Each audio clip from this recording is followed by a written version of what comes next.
Siang Bu Asti. Bu Asti, hari ini Bu Asti akan melakukan observasi kelas ya. Dan saya ingin mengetahui nih tujuan pembelajaran yang akan Bu Asti sampaikan kepada siswa itu tentang apa?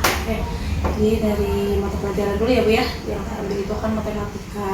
Nah, materinya tentang waktunya di sini lebih dikhususkan ke jam, membaca jam.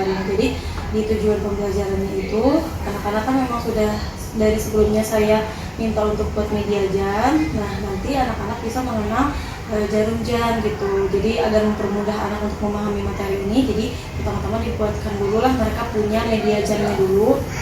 Terus yang pertama saya ajarkan ke mereka itu fungsi dari jam itu sendiri, terus bagian-bagian yang ada di dalam jam itu, termasuk ada jarum jam, kan ada 3 jenis ya jarum jam tuh. Nah, itu saya kasih pemahaman ke mereka tentang itu. Jadi tujuannya supaya mereka itu memahami bagian-bagian jam, memahami fungsi dari jarum jam itu sendiri. Terus setelah itu tujuannya mereka bisa membaca jam. Kemudian setelah mereka bisa membaca jam, mereka bisa menuliskan jam dari gambar jam itu sendiri gitu Bu. Jadi pertamanya kan mereka harus bisa baca dulu jam. Setelah baca jam, mereka bisa menuliskan waktu dari gambar jam. Bagus sekali ya. Jadi sebelum kita menerapkan gitu ya Bu Asti, menerapkan ke materi pembelajaran jam yang menulis, jadi sebelumnya sudah dibuatkan alat peraganya gitu ya. Lalu juga area pengembangannya yang akan dicapai itu apa Bu Asti? Ya, jadi sebelum mereka bisa mengenal waktu gitu, itu kan dalam kehidupan sehari-hari pasti kan mereka juga tidak terlepas dari yang namanya melihat jam gitu ya Bu ya.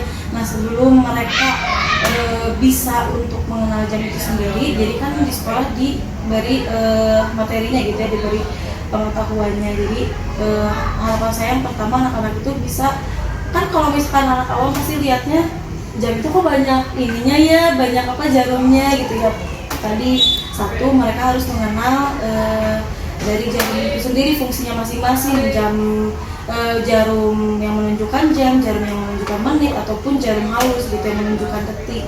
Jadi itu pertama mereka harus paham itu dulu. Yang kedua, mereka juga harus bisa membaca jam. Jadi setelah paham tentang fungsi jamnya, mereka bisa membaca jam. Terus diharapkannya di kehidupan sehari-hari mereka juga ketika ingin melihat waktu sudah bisa membaca jam sendiri gitu. Sangat bermanfaat ya untuk siswanya. Dan juga kalau misalnya strategi apa nih yang sudah dipersiapkan Bu Asti kepada muridnya untuk menyampaikan pembelajaran agar lebih mudah? Pertama-tama sebelum jauh materinya, saya tuh udah minta anak-anak untuk bikin dulu medianya gitu. Karena kan kalau misalkan emang dari kita, kan kita juga ada ya Bu ya media gitu kan, kita juga pakai media. Nah, hari pertama menjelaskan tentang jam ini, kebetulan kan anak-anak belum disuruh bikin medianya, jadi masih pakai media yang kita punya di sekolah gitu. Nah, itu saya rasa kurang efektif karena anak-anak tuh jatuhnya hanya memperhatikan saja gitu Bu. Beda ketika mereka harus praktik langsung, lihat langsung gitu, punya sendiri. Jadi di pertemuan kedua saya minta anak-anak udah punya media jamnya supaya anak-anak juga lebih paham gitu. Ketika saya punya, anak-anak juga punya gitu. Jadi mereka tuh nggak bingung gitu memahaminya gitu. Jadi lebih memudahkan pada saat proses pembelajaran. Terima kasih Bu Asti, semoga besok kegiatan observasinya berjalan dengan lancar dan mudah-mudahan kelasnya lebih kondusif. Terima kasih.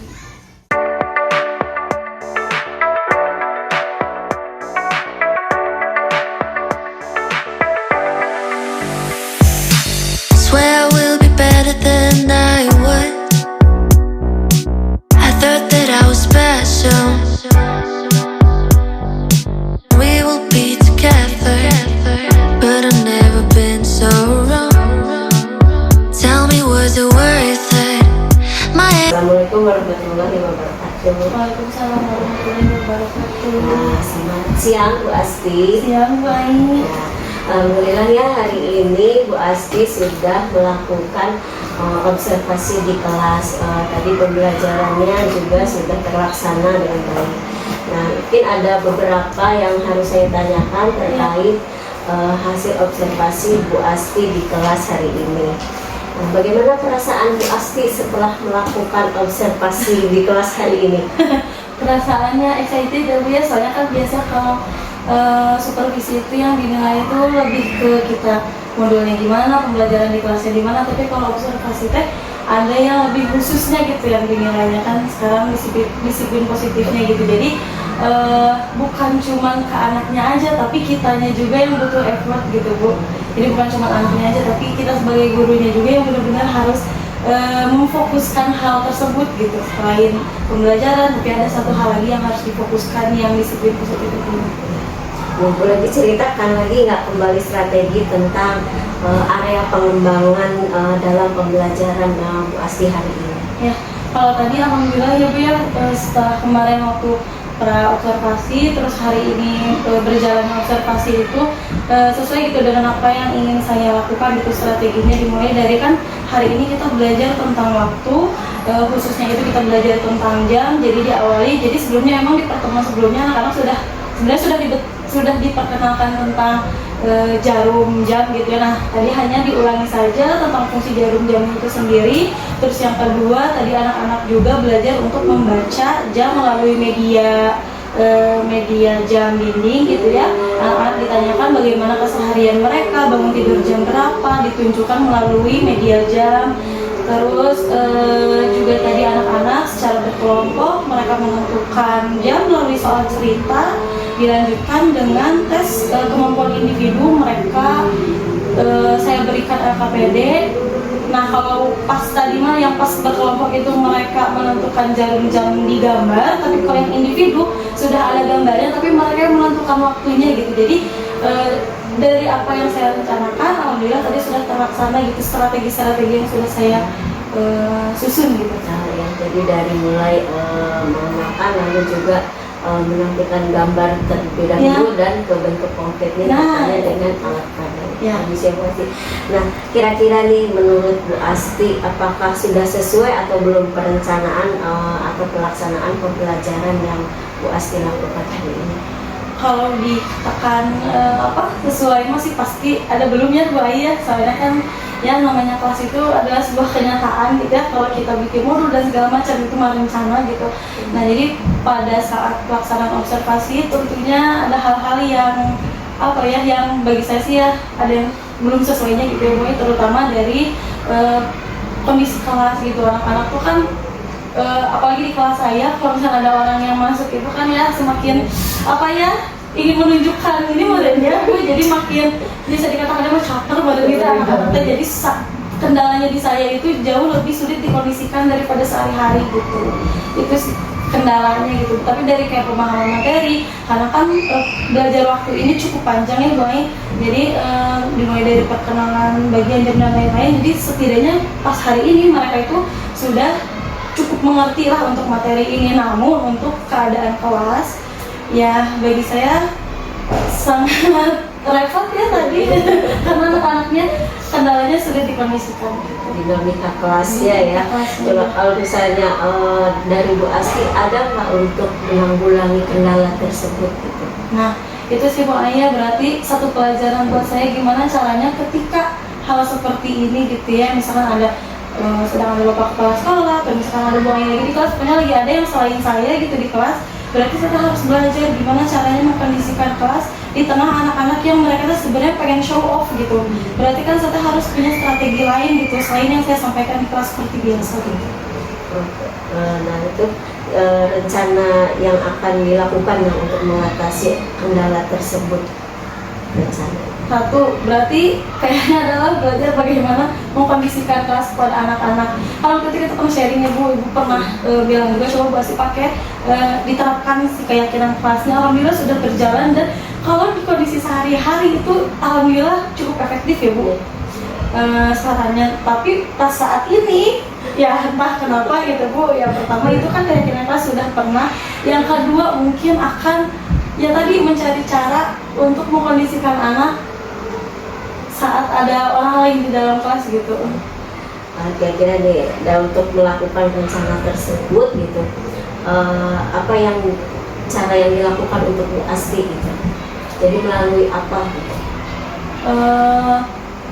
Satu bisa aku belajarnya gitu ya, belajarnya ya yang paling mudah lewat sosial media. Yang kedua dari PMM pasti kan ada cara-caranya di sana gitu, menyelesaikan topik yang emang berkaitan dengan kondisinya kelas gitu. Kira-kira Sama sharing sama teman-teman juga. kira-kira itu akan dilakukannya kapan gitu? Selamanya Bu, tetap aja gitu kan, maksudnya tidak ada patokan waktunya sampai kapan, tapi akan terus belajar karena pasti setiap tahunnya anak-anak itu karakternya kan pasti berubah-ubah gitu. Dalam proses pembelajaran tersebut siapa saja yang akan Bu Asti libatkan? Terus pembelajaran di kelas, maksudnya Pembelajaran Bu Asti. belajar pastinya teman satu level, terus teman-teman yang lain, teman sejawat kan mungkin guru-guru yang lebih senior punya pengalaman yang jauh lebih banyak gitu. Terus tinggal sharing sama teman-teman, sama teman-teman yang cuma di sekolah aja tapi di luar sekolah gitu. Bukan soal orang tua juga, karena kan kadang ada anak yang kayak misalnya di sekolahnya teh seperti apa, jadi ditanyakan di rumahnya apakah sama di rumahnya seperti itu. Jadi kan kita juga tahu gitu karakter anak yang muncul di sekolah di rumahnya apakah sama seperti itu atau tidak gitu. Jadi dari latar belakang anak-anak juga pengen dicari tahu juga gitu, sehingga ya dengan karakter anak di sekolah seperti ini kita juga tahu ternyata latar belakangnya gimana gitu. Sediakan dulu kepada Orang tua juga. Ya, itu saja, terima kasih Bu Asti. Semoga apa yang direncanakan Bu Asti bisa terrealisasi segera mungkin, dan mudah-mudahan observasi hari ini gitu ya menjadi patokan untuk melakukan yang terbaik lagi. Terima kasih Bu Asti untuk waktunya. Wassalamualaikum warahmatullahi wabarakatuh. Waalaikumsalam warahmatullahi wabarakatuh. Oke, terima kasih Bu Ai dan Bu Asti luar biasa gitu. Tadi betul-betul tentang menggali hasil dari apa yang sudah Bu Ai amati di prak maupun pas observasi. Ada beberapa catatan yang tadi sudah saya tangkap dari Bu Ai sebagai coach. Tadi sudah apa tuh yang diharapkan pada saat coaching ini nampak. Contohnya ya, tadi dari awal ada tujuan dulu, karena biasanya kita mau ngobrol apa ini teh, ya buat menawari. Kemudian di sini tidak menggurui atau memberikan saran. Merasa nggak Bu Ai ini lebih baik begini ya? Jawaban-jawaban dari konfirmasi ada dari Bu Asti juga ya. Kemudian di sini percakapan dua arah, dan yang lebih banyak berbicara itu coachingnya. Benar nggak, merasa nggak ya? Itu tadi Bu Ai lebih banyak dia, dan memang itu seharusnya kalau coaching itu nanti kalau Bu Asti juga mencoach siswanya yang ini jangan tanya yang banyak ini. Nah posisinya seperti tadi, Bu Ai hanya berapa kalimat ini, oh ya betul, kalau udah benar. Kemudian apalagi pertanyaan juga tadi cukup menggali ya, hanya mungkin karena ini tahap belajar juga untuk menggali sebenarnya masih bisa terbuka ya, masih bisa banyak yang bisa digali.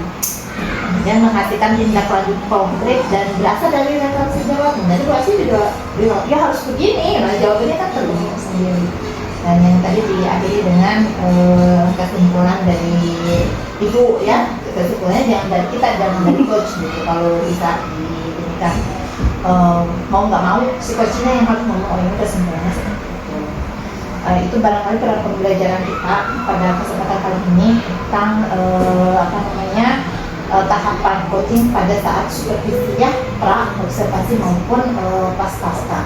Semoga dari pertemuan ini kita semua dapat pelajaran baru dan bisa mengaplikasikannya pada kehidupan pembelajaran kita sehari-hari pada siswa ataupun mungkin rekan kerja yang lainnya. Terima kasih atas kerjasamanya ya, Bu Asti.